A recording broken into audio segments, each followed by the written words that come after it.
Hello दोस्तों, नमस्कार। मैं हूं आपका दोस्त विजय और आज की इस वीडियो में आपका बहुत बहुत स्वागत करता हूं, अभिनंदन करता हूं। आशा करता हूं कि आप सब लोग स्वस्थ होंगे, पूरी फैमिली सुरक्षित होगी और अपने आने वाले एग्ज़ाम की तैयारी बड़े ज़बरदस्त तरीके से कर रहे होंगे, ज़ोरों शोरों से कर रहे होंगे। एग्ज़ाम का दौर चल रहा है।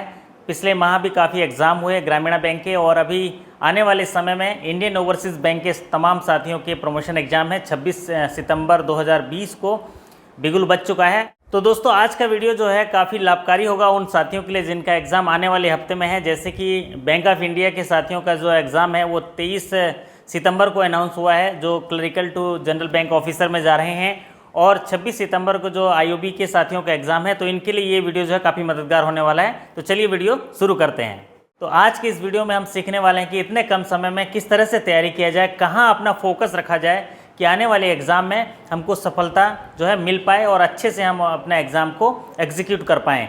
तो साथियों, जो अभी कमिंग डेज़ में एग्ज़ाम होने वाले हैं, तो आईबीपीएस क्या करता है, जो साल भर में चेंजेस हुए हैं उनको ज़्यादा फोकस करता है। आईबीपीएस जानना चाहता है जो बैंकर्स हैं जो प्रमोशन एग्जाम में भाग ले रहे हैं वो अद्यतन जानकारियों से कितना अप टू डेट हैं और उनका कला कौशल ज्ञान के प्रति उनकी कितनी जानकारी रखते हैं, जो अपडेट हैं करंट अपडेट से, उसके ऊपर काफ़ी सवाल आते हैं। तो अगर एक साल के अंदर जो भी अपडेट हुए हैं बैंकिंग इंडस्ट्री में, फाइनेंस में, अगर आप इतना जो चेंजेस जो अगर आप पढ़ लेते हैं तो आपके 60% जो सवाल हैं वो कवर हो जाते हैं। तो आज मैं ऐसे 10 टॉपिक जिस पर हम लोग यहाँ चर्चा करेंगे, जो 10 टॉपिक है इन पर ध्यान देने की ज़रूरत है इतने कम समय में, जिसमें कि सवाल आने ही आने हैं।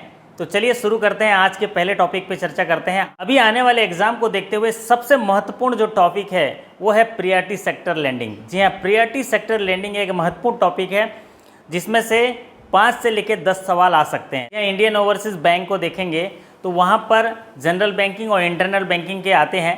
तो यहाँ पर देखिए सबसे महत्वपूर्ण टॉपिक है प्रियॉरिटी सेक्टर लैंडिंग, क्योंकि 4 सितंबर 2020 को प्रियॉरिटी सेक्टर लैंडिंग के गाइडलाइन में रिजर्व बैंक ने बड़े परिवर्तन किए हैं। काफ़ी परिवर्तन हुआ प्रियॉरिटी सेक्टर में। एग्रीकल्चर सेक्टर को बढ़ावा दिया गया है, स्टार्टअप को ध्यान दिया गया है, एमएसएमई के डेफिनेशन में काफ़ी चेंजेस आए हैं और कोविड-19 के हालात को देखते हुए आर्थिक स्थिति को और मजबूत करने के लिए एक सस्टेनेबल बैंक फाइनेंस को बढ़ावा देने के लिए प्रियॉरिटी सेक्टर गाइडलाइन में काफ़ी परिवर्तन किए गए हैं। तो ये एक महत्वपूर्ण टॉपिक है प्रियॉरिटी सेक्टर लैंडिंग, जिससे सवाल बिल्कुल आएंगे।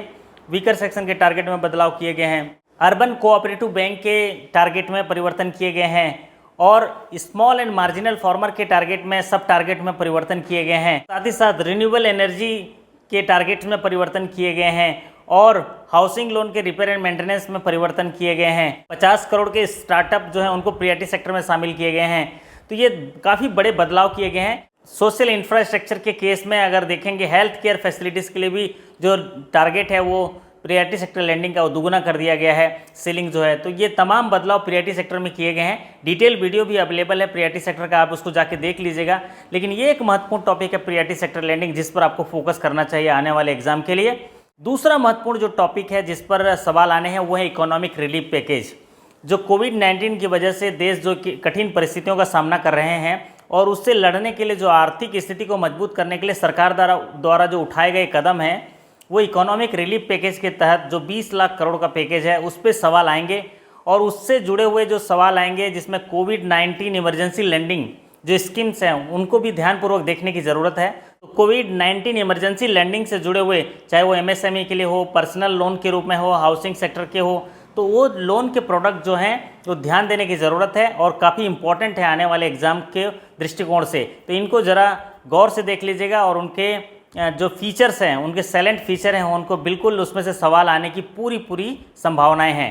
तो जब कोविड-19 इमरजेंसी लोन से जुड़े हुए जो पैकेज हैं, राहत पैकेज में मोरेटोरियम भी आता है, तो मोरेटोरियम से भी जुड़े हुए सवाल आने की संभावना है, तो उसको भी देख लीजिएगा। अगला महत्वपूर्ण जो टॉपिक है जिस पर ध्यान देने की ज़रूरत है वो कस्टमर सर्विस से रिलेटेड है, जिसमें बड़े बदलाव किए गए हैं पिछले एक साल में। देखा जाए तो कंज्यूमर प्रोटेक्शन एक्ट है, उसमें पिक्यूनरी ज्यूरिडिक्शन में बदलाव किए गए हैं। डिस्ट्रिक्ट फोरम के लिए जो आर्थिक क्षेत्राधिकार था उसको बढ़ाया गया, स्टेट कमीशन के लिए बढ़ाया गया, नेशनल कमीशन के लिए बढ़ाया गया। तो कंज्यूमर प्रोटेक्शन एक्ट जो है उससे सवाल आने की संभावनाएं हैं। साथ ही साथ बैंकिंग ओम्बुड्समैन में भी परिवर्तन किए गए हैं। तो बैंकिंग ओम्बुड्समैन में आप थोड़ा सा देख लीजिएगा, उसमें जो अवार्ड है मैक्सिमम अवार्ड के लिए, फिर मेंटल एगोनी के लिए जो चेंजेस किए गए हैं वो देखने वाली बात है। अब अगली महत्वपूर्ण बात जिस पर ध्यान देने की ज़रूरत है वो है TDS रिलेटेड चेंजेस आए हैं। जी हाँ, कोविड-19 से लड़ने के लिए भारत सरकार ने बहुत सारे आर्थिक पैकेज जारी किए हैं, जिसमें से एक TDS में भी बदलाव किया गया है, TDS में भी रिडक्शन किया गया, उसमें भी छूट दी गई है। तो उससे भी जुड़ा हुआ सवाल जो है आने की काफ़ी संभावनाएं हैं। तो TDS रिलेटेड चेंज हैं, उनको देख लीजिएगा। साथ ही साथ एक चेंजेस जो हैं IBC के तहत आए हैं। IBC इंसॉल्वेंसी या बैंक करप्सी जो कोर्ट है उसमें भी बदलाव किए गए हैं, उनके बढ़ाया गया है, उनका टाइम बढ़ाया गया है कि IBC के लिए तहत जो है एक्शन जो है स्टार्ट नहीं किए जा सकते हैं। उनमें कुछ धाराओं में तब्दीली की गई है, उनमें जो ड्यू अमाउंट है उसमें बढ़ोतरी करी गई है। तो IBC में जो चेंजेस आए हैं उसको देखने की ज़रूरत है, उससे जुड़े हुए सवाल आने की काफ़ी संभावनाएं हैं।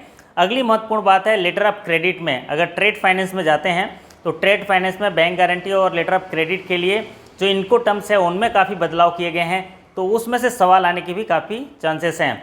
अगला महत्वपूर्ण जो है MSME में चेंज हुआ है। MSME जो है उसमें आमूलचूल परिवर्तन किए गए हैं, उसमें बड़े बदलाव किए गए हैं।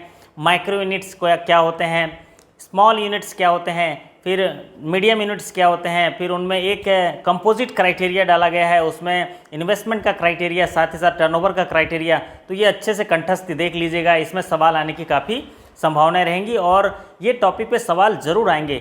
अगर ये जो सवाल आप कर लेते हैं तो आपके काफ़ी मजबूत जो अंक हैं वो हासिल हो जाएंगे और आप सफलता की राह पर एकदम बिल्कुल अपनी मजबूती से अपना परचम लहरा पाएंगे।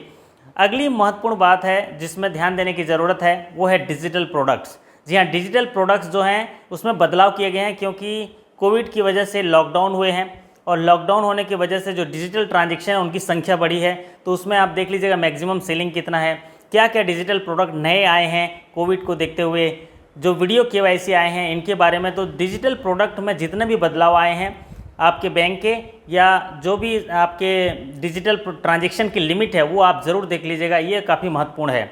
साथ ही साथ दोस्तों जो डिजिटल प्लेटफॉर्म दिए गए हैं जिसमें कंट्रोल करने के लिए या फैसिलिटी प्रोवाइड करने के लिए, तो उसमें से भी सवाल ज़रूर आएंगे। डिजिटल प्लेटफॉर्म जैसे MSME के लिए गवर्नमेंट ने एक पोर्टल तैयार किया है चैंपियन, वैसे जो भी नए नए ई-विक्रय जो एक पोर्टल तैयार किया है, ई-कुबेर पोर्टल, तो ये सारे जो डिजिटल प्लेटफॉर्म है इनके बारे में आपकी अच्छी तैयारी होनी चाहिए। जो नए नए पोर्टल आए हैं तो इतनी अगर तैयारी आप कर लेते हैं, जो 10 टॉपिक हम लोग इस पर चर्चा किए हैं महत्वपूर्ण टॉपिक हैं, अगर इनको आप ध्यानपूर्वक इस कम समय में भी आप इसको सही तरीके से बुलेट पॉइंट से भी पढ़ लेते हैं तो आपका एग्ज़ाम बिल्कुल ज़बरदस्त जाने वाला है। क्योंकि इससे जो है महत्वपूर्ण सवाल आएंगे और ज़रूर आएंगे, क्योंकि IBPS का पूरा ट्रेंड देख लीजिए, जो भी बड़े बदलाव हुए हैं पिछले साल भर के अंदर वो सारे सवाल IBPS में आते हैं प्रमोशन एग्जाम में। अगर आप उस बदलाव के बारे में अच्छे से जान लिए तो आपका एग्ज़ाम जो है बहुत अच्छे से जाएगा, इसके लिए आप आश्वासित हो सकते हैं। तो आपका एग्ज़ाम बिल्कुल अच्छे से जाने वाला है अगर आप इन चीज़ों पर तैयारी कर सकते हैं। तो जी हाँ दोस्तों, आज के वीडियो में हमने चर्चा करी ऐसे कौन से महत्वपूर्ण टॉपिक हैं, ऐसे 10 टॉपिक हैं जिस पर ध्यान देने की ज़रूरत है, जो आने वाले एग्जाम में जिनका 26 सितंबर 2020 को जिन साथियों का एग्ज़ाम है उनमें वो अगर इन चीज़ों को ध्यान देंगे तो बिल्कुल वो सफल होंगे और इनमें से सवाल काफ़ी आएंगे। वैसे तो ये जो चेंजेस आए हैं, करंट चेंजेस आए हैं, इनके सारे PDF आपके लॉगिन सेक्शन में अवेलेबल करा दिए गए हैं और भी अगर किसी साथी को नहीं मिला है तो वो कांटेक्ट कर सकते हैं और उनको मिल जाएगा। जी हाँ दोस्तों, इन अपडेट्स को आप बिल्कुल एक बार देख लीजिए तो आपको एकदम सफलता जो है सुनिश्चित हो जाएगी और हम उसके लिए आपके सफलता की कामना भी करते हैं कि आने वाले एग्ज़ाम में आप बेहतर तरीके से आत्मविश्वास के साथ, उत्साह के साथ, मनोबल के साथ आप जाइए, आप बिल्कुल उसको अच्छे से कर पाएंगे। आशा करता हूं कि आज जो इस टॉपिक पे बात की है आप इस पर ध्यान देंगे और आने वाले समय में इसकी तैयारी करेंगे, क्योंकि तूफ़ानों से आँख मिलाओ सैलाबों पे वार करो, तूफ़ानों से आँख मिलाओ सैलाबों पे वार करो, उन मल्लाहों को छोड़ो तैर के दरिया पार करो, तैर के दरिया पार करो। और अगर सफलता के लिए मेहनत ज़रूरी है तो मेहनत को बार बार करो, तैर के दरिया पार करो, तैर के दरिया पार करो। जी हाँ, डॉक्टर राहत इंदौरी साहब के इस शेर से आपका हौसला अफजाई करता हूँ। आप बिल्कुल मेहनत करिए और तैर के दरिया पार करिए, इस सफलता की बुलंदी को पार कर जाइए और भी और सारी सफलताएँ आपका इंतजार कर रही हैं। जी हाँ दोस्तों, आशा करता हूँ कि वीडियो आपको अच्छा लगा होगा। अगर अच्छा लगा होगा तो इसको लाइक कर दीजिए, चैनल में नए आए तो सब्सक्राइब कर लीजिए, क्योंकि मैं बैंकिंग में प्रमोशन और इंटरव्यू से जुड़े हुए वीडियो के साथ आपके बीच आता रहता हूँ, आपका उत्साह बढ़ाते रहता हूँ। जी हाँ दोस्तों, आपकी सफलता और सकुशलता की कामना करते हुए आपसे विदा लेता हूँ। फिर मुलाकात होगी अगले वीडियो के साथ, तब तक के लिए आपका धन्यवाद, नमस्कार, थैंक यू सो मच।